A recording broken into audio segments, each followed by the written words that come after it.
Playing hardball with Mexico is apparently paying off. The Mexican government announcing the upcoming expulsion of more than 24 drug lords to U.S. custody. America, Trump's tariff threats are working better than anybody could imagine. Mexico just extradited 26 high-ranking cartel members to the United States, including top leaders from the Sinaloa and Jalisco cartels, all now designated as foreign terrorist organizations. But here's the kicker. One of these criminals is accused of murdering a Los Angeles County Sheriff deputy, and the other is the brother-in-law of Mencho, one of the world's most wanted drug lords. This comes days after Trump authorized the Pentagon to use military force against cartels, and suddenly Mexico is cooperating like never before.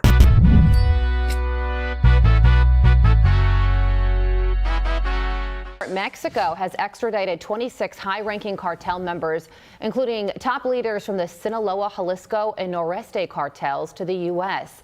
That also includes one suspect who is accused of participating in the 2008 killing of a Los Angeles County Sheriff's deputy. What is up, guys? Tyson Dela Cruz here. Thank you so much for rocking with me. This is exactly what happens when you have a president who uses economic leverage instead of empty diplomatic requests. Mexico is finally treating these cartels like the terrorist organizations they are. Let me break down just how unprecedented this extradition really is. 26 high-level cartel members sent to the United States in a single operation. That is the second massive transfer this year alone, bringing a total of 55 major cartel figures extradited in less than 12 months. Prior to this year, I can't remember the last time that there was a bulk number of wanted individuals that the Mexican government agreed to extradite. A former federal prosecutor told reporters the number of high-profile cartel targets sent to the United States from Mexico this year is absolutely unprecedented. A process that usually takes years is now only taking months. Think about that. Extraditions that historically took years are now happening within months. That's no coincidence. That's the Trump pressure campaign working exactly how it's designed to work. But this is, again, an unusual situation. In this video produced by the Mexican government, you can see the show of force. High-profile prisoners boarding flights bound for San Diego, Phoenix, Arizona, Washington, D.C., and New York in what's known as ConAir. Former federal prosecutor Chris Hotaling says an extradition of this many wanted suspected cartel members by the Mexican government to the U.S.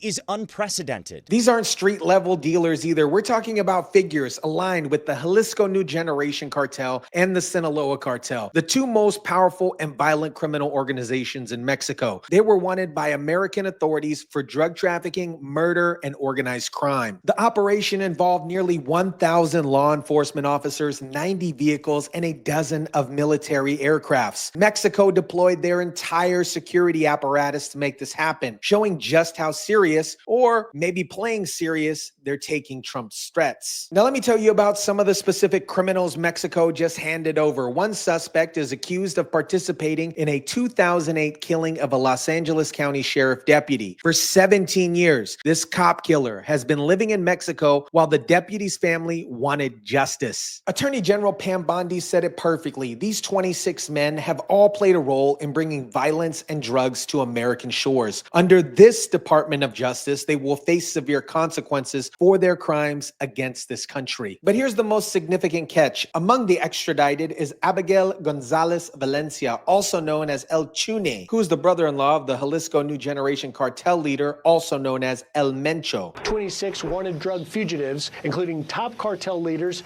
will be expelled from Mexico and extradited to the U.S. It includes the leaders of the Sinaloa, Noreste, and Jalisco cartels, all designated as foreign terrorist organizations. El Cuini is considered the financial mastermind behind the CJNG's operations. Getting El Cuini captured is like getting the CFO of a Fortune 500 company, except this company's business model is poisoning Americans with fentanyl and terrorizing Mexican communities. Here's what's really happening behind the scenes. The extradition comes less than a week after President Trump reportedly told the Pentagon to use military force against these cartels. Suddenly, Mexico is finding cartel leaders they claim they couldn't catch for decades. With many Mexican cartels now designated by the U.S. as foreign terrorist organizations, Hotaling says the message is clear. The U.S. government and this Department of Justice is going to be coming for you and coming for you hard.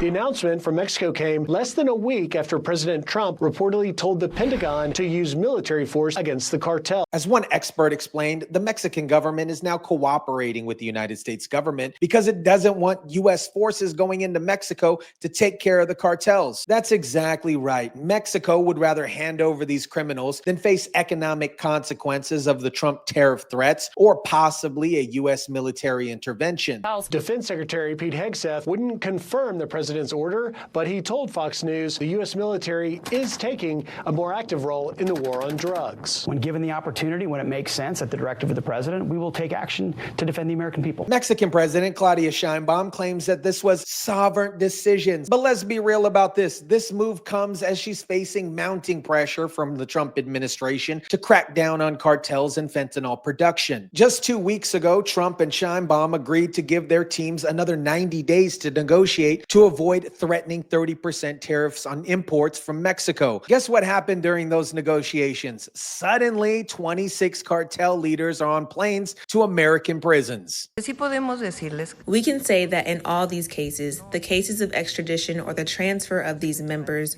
of organized crime, the decision is for our country's safety. Now, here's an interesting detail that shows how badly Mexico wanted to avoid Trump's wrath. The U.S. Justice Department promised it would not seek the death penalty against any of the 55 people included in the 2 transfers this year. The DOJ requested their extradition from Mexico and said it would not go after the death penalty for the accused cartel members. Mexico requires this guarantee before extraditing anyone. Think about what this means. The U.S. agreed to take the death penalty off the table for these cartel leaders for now. That shows how valuable these targets are to American law enforcement. Experts say this may help to avoid any violent outbursts by the cartels in response. When you're dealing with terrorist organizations that have no problem killing innocent civilians, you gotta consider the broader security implications here. U.S. authorities say 25 of this latest group face possible life in prison after the Justice Department agreed to take the death penalty off the table to facilitate the extradition. But here's the key. 25 of the latest group face life in prison. So while they won't face execution, they're still looking to spend the rest of their lives in American supermax facilities where they can't run their criminal operation. The message from U.S. authorities to the cartels couldn't be clearer. Listen to what they had to say in a recent press conference. Let me be direct.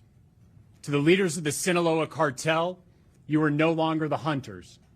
You are the hunted. Let me be direct to the leaders of the Sinaloa cartel. You are no longer the hunters. You are the hunted. This is the kind of tough talk we need from American law enforcement. For a very long time, these cartels have operated with impunity, poisoning American communities and terrorizing Mexican civilians. Now they're facing real consequences. This is all part of President Trump's Take Back America initiative that elevates drug traffickers to the level of terrorists. America, this is what real diplomacy looks like. While the previous administration begged Mexico to cooperate with cartel issues, President Trump used economic leverage to force results. 55 cartel figures extradited in less than a year, including financial masterminds, cop killers, and top operational leaders. Mexico went from protecting these criminals to actively hunting them down and shipping them to American prisons. The timing tells the whole story. Trump threatened tariffs and military action,